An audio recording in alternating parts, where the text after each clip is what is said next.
झेप मराठी, आरसा महाराष्ट्राचा। धुळे महानगरपालिकेच्या निवडणुकीचा निकाल काल 16 जानेवारीला जाहीर झाला।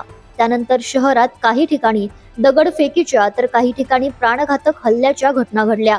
यामुळे तणावाची परिस्थिती निर्माण झाली।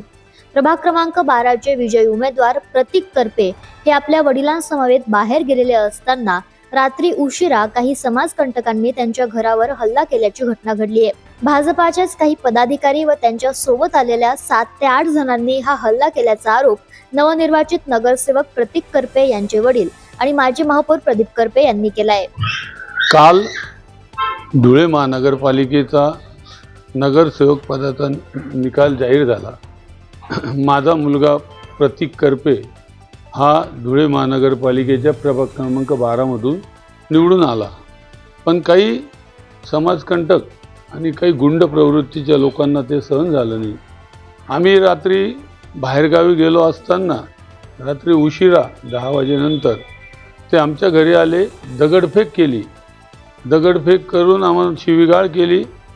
त्यानंतर आम्हाला भेटण्यासाठी जे 5 ते 6 लोक आले होते अभिनंदन करायला, त्यात अक्षय चौधरी म्हणून मुलगा होता, तो त्यांना समजायला गेला तर याने डायरेक्ट चाकू काढून त्याच्या छातीत मारला।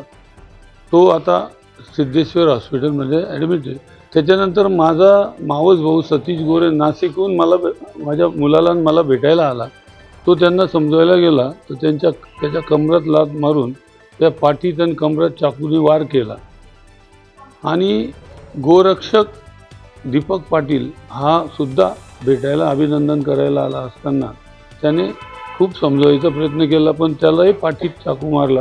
ही मुलं हे सिद्धेश्वर हॉस्पिटलला ॲडमिट आहे। एकाची तब्येत सिरियस आहे आणि खूप गावगुंडासारखं ओरडून दमबाजी करून शिवीगाळ करत होते।